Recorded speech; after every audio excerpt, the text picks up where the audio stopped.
You know when you say you're gonna do something and then 2 years pass and then you still haven't done it? Yeah. Yeah.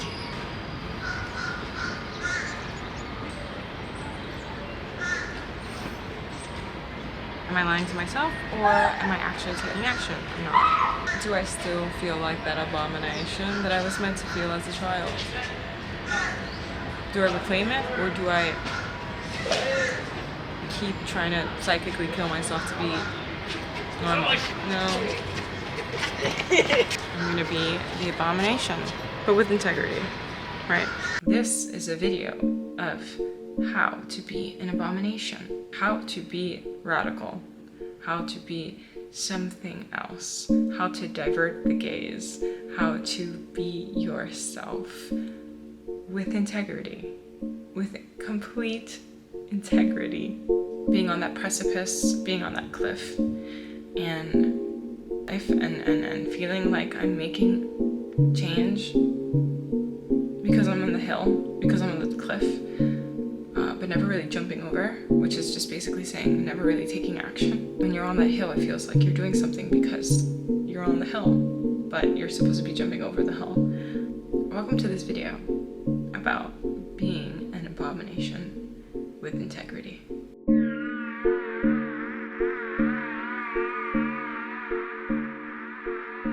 Alright, put some makeup on and here we go. I'm going to be talking about different ways to see life. I brought up being perceived and just the word abomination. Abomination has been on my mind for a while. What does it mean to be an abomination? Something that is a bad omen, something that's different, something that's viewed as disgusting because it's not understood. I'm not saying call yourself an abomination. I'm not in my teen angst anymore, but think of yourself a little bit as an abomination. I think that I used to see myself as an abomination in ways that were contingent on keeping my sense of self incredibly low, and of course I did what most people do and just taking the word for and as my own. I think we all feel like we're all little abominations because we're not perfect. We're not this little image of perfectionism that doesn't even exist. So here I'm going to be answering 25 different questions that I've posed myself. The point of this whole thing is to see if you can see a little differently. If you can see things a little differently, if you can see a little abomination in you, then I think I've done something. So here we go. Number 1, how do you build a relationship with yourself and get to know who resides within? Well, you define who you are and what your history has defined you to be. Look outside of the frames of your internalization. You build a relationship with yourself by uprooting everything that you think you are. I think this process starts at any age. For me, it started at 19 and continued. I built a sense of self by having a shitty sense of self. It was a negative internalizations. I thought everything about me was to be a certain type of way, which was not good. So you build a relationship with yourself by completely destroying everything you think you are and seeing why you are the way you are. Why do you have certain beliefs? I mean, why do I even like blue? Do I like blue? Also, I don't know where to look. Do I look here? Or do I look here? Maybe here. I'll look here. It's intense. I feel like I'm looking at someone, but it's just my camera lens. Maybe here. Let me know if this is too intense. Okay. Number 2. How do you choose and build consciously who you want to be? After you detangle your beliefs and remove your internalized messages from your parents, society, everyone else, now you get to ask yourself questions. And if you feel like you can't ask yourself any of these questions, if you don't know where to start, and you feel like you're not getting any answers, you just keep asking yourself these questions. One day you'll get a response. It doesn't matter if you don't like the response or if you feel empty somehow and you don't feel like you're enough to even answer these questions about who you are. One day they will come. You have to keep asking yourself questions, and you cannot just close the book and be like, well, I asked myself questions for the rest of the year. No, you need to continue. And there's not even a certain type or set of questions you're supposed to ask yourself. And instead of being overwhelmed, just be like, isn't that fun? Isn't that fun? I get to figure out who I am. I get to figure it out, and I even get to build the structure of who I am, or the structure of how to be perceived. There's so many layers to this identity thing. You're literally free. And number 3, what role does creativity play in our life? Creativity is the space of silence where you can simmer in the trust form of life that is you. You get to play God for a moment.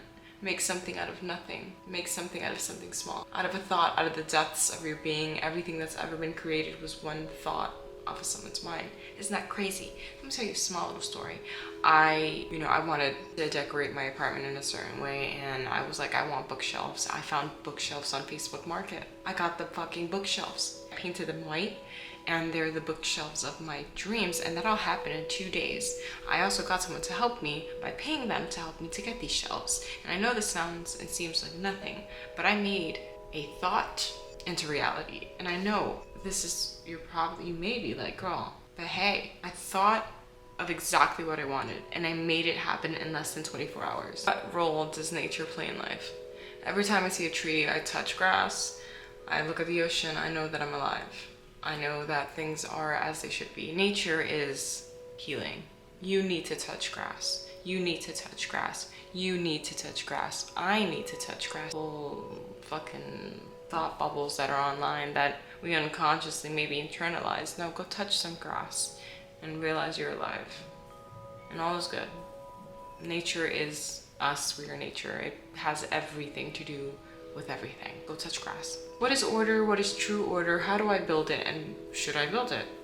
And I ask this question to myself every day. What is order? And I'm gonna stop everything eating myself right here.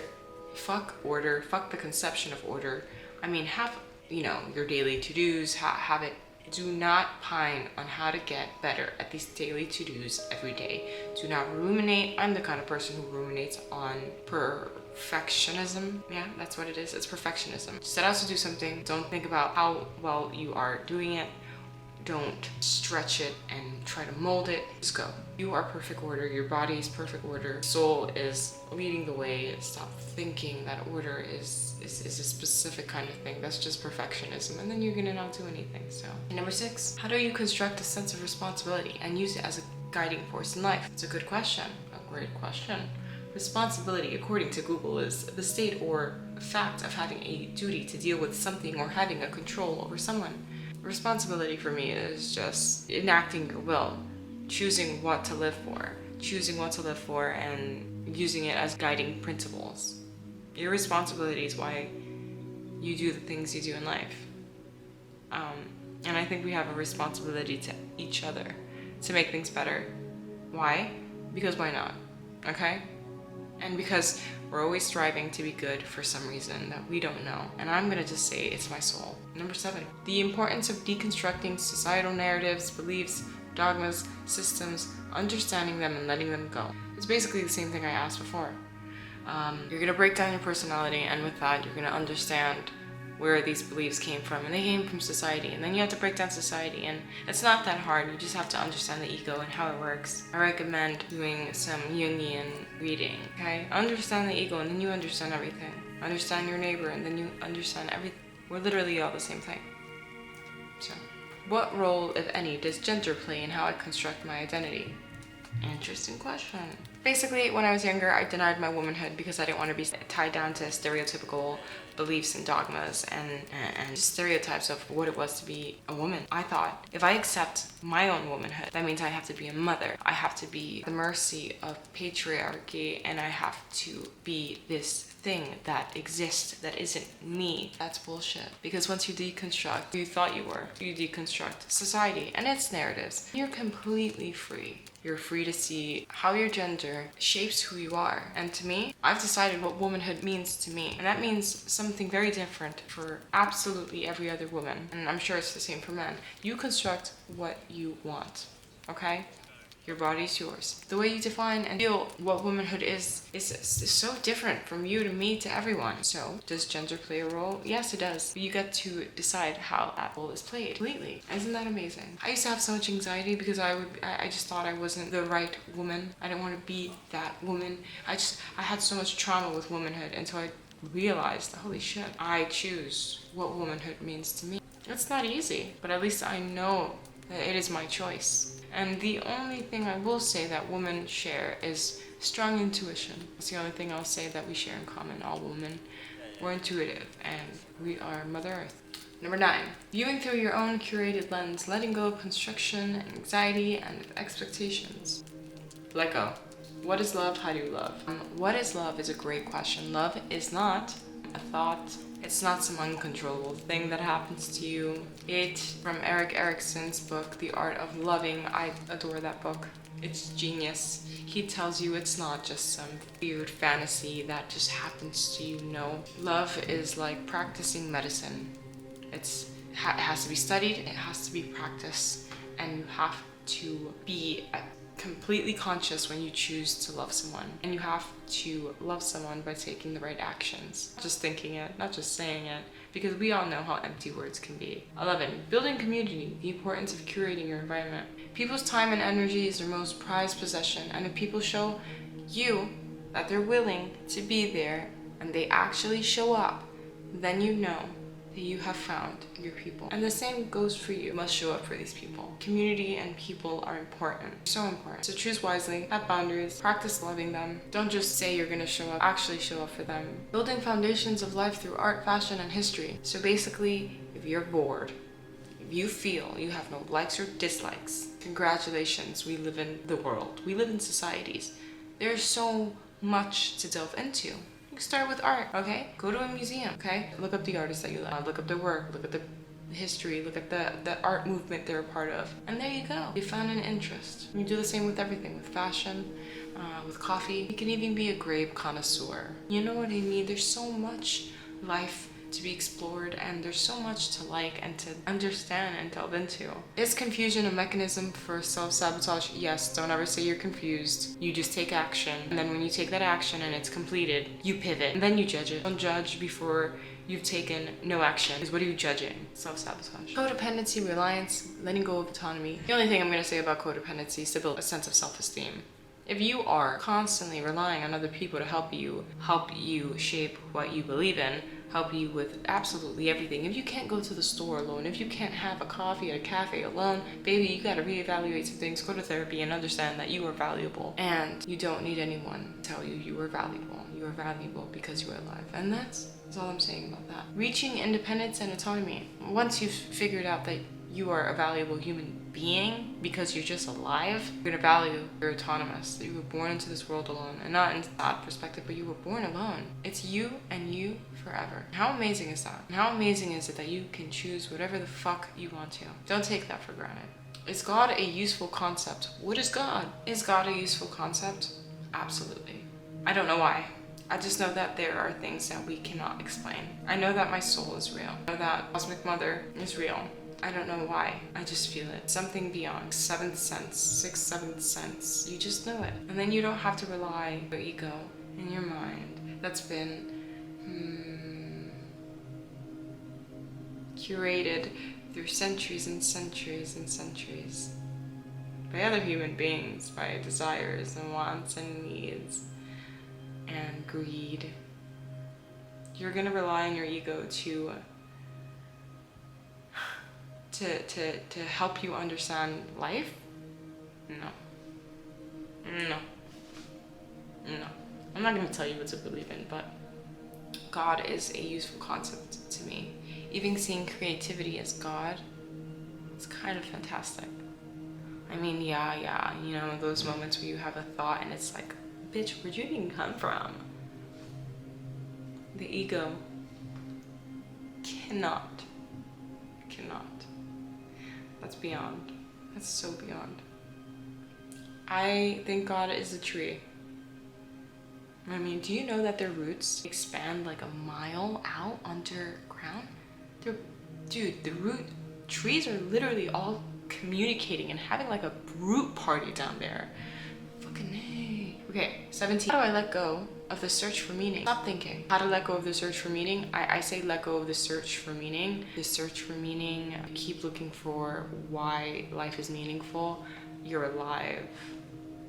That is the meaning in itself. And the search and the journey and being alive is the meaning of life.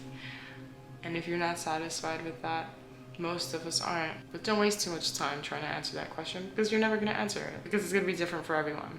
And how amazing is that? Meaningful relationships. Number 18, meaningful relationship to death. Ah, yes, death. I try to incorporate at least one daily thought of death every day, because I'm gonna die. You're gonna die. We're all gonna die. And reflecting on that truth will only, in my opinion, make me live larger. Make me be me more. Make me stop being so much in the ego and letting it dictate my life. Do you know that I've spent an insurmountable time thinking about making stuff? Let's say about most of my fucking life. I just think about making stuff, but I never make it. And then I think that thinking about making stuff is kind of good because it's the steps towards making stuff. Bullshit. My ego keeping me small. You know what I keep forgetting? I'm dying. And that all this time I'm wasting is gonna come back. I'm dying every day. So think about dying at least once a day. And stop wasting your life. Because don't you wanna die fully? I wanna die fully. I got sad. Number 19, accepting the reality of death and life in each day. Wake up. Think about dying, about living. Think about the life, death cycle. A tree, it's a seed. It grows. It grows, it grows, it grows. Maybe 200 years later, she dies. Things are born and die every day. Trust in life. Just trust. Just have trust that things will be okay. Not blind trust, but just trust and faith in life. Things will be born just as we are sure that things will die. Trust. Asking using imagination. Number 21. Made my childhood expansive by dreaming of what I could be. Daydreams and created worlds. The only thing that stopped me from truly touching pure creativity was my fear to put pen to paper. Action to dreams and thoughts. Saying here that imagination is your direct line to God. To God. Use it. There's a reason we think thoughts. We're supposed to make things, beautiful things. That's literally the point, I think, of life. Make beautiful things. Number dos. How to understand you're capable of anything. Seeing the habit of mind replaying old narratives. As you can tell, I talk about the mind and the ego a lot, because it's the mechanism of absolute destruction in all of us. Yes, we're supposed to have a personality. Yes, we're supposed to be innately aware of how it works and how it constructs our sense of time and ability. How to understand you're capable of anything, seeing the habit of the mind replaying old narratives. Oh God. I can build you houses to show you how much time I've wasted in old narratives. You know when you think that you've healed and still find yourself unable to make and create and move forward, and you're like, I'm wondering why. That state of confusion and not going forward is the past. You are not letting yourself grow, and it's fucking draining. You have to see this part of yourself. You have to see how the mind works, because I want you to be free, and I want myself to be free. You need to be so conscious that every thought you have that pulls you back from making something must be immediately stopped. And you know what? Yes, you need to be incredibly attentive with your thoughts, because every thought you have builds your reality. You can't have shitty thoughts. You can't. 23. Moving beyond the search. Moving beyond the search is to meditate and to be present. Yes, like I said before, being absolutely conscious of thoughts, beliefs, of everything. Trust in your soul and in your body. You know. I know. You just have to move beyond conceptual self. Number 24. 20s. How I have created my own meanings of it. Trial and error, and trial and error. Hiding. Lots of hiding. Crying. So many tears. I've basically cried enough to fill the Atlantic Ocean. Searching for myself, for humanity, for meaning in everything. I reflect on life, my life. You know, I'd like to think of, I like to reflect on my own life by thinking of how the universe is constantly expanding. How the stars and space is just expanding through time. And it never ends. Yeah, dude. That's how I see my life. That's how I see my body, my being. I'm just extending. You have to let yourself extend. Number 25. Okay. Just keep looking. Don't stop. Don't stop looking. Please don't stop looking. Those are 25 things and 25 different ways to see. I hope you can hear me. I've been really quiet. I'm in my kitchen. It's late. And I don't want anyone to wake up. 25 ways to be an abomination. Are you okay with being an abomination? You don't have to be perfect or whatever. You don't have to be a thing. You don't have to be like him or her. Then you just have to be you. You is like literally all you're gonna ever be. Why you're gonna be somebody's half-ass fucking clone? It's not gonna work. You're gonna look sorry, scusa, stupid, pathetic. You know why? Because you, whatever you are, whoever you are, your shape is perfect. It is perfect. So go be more you.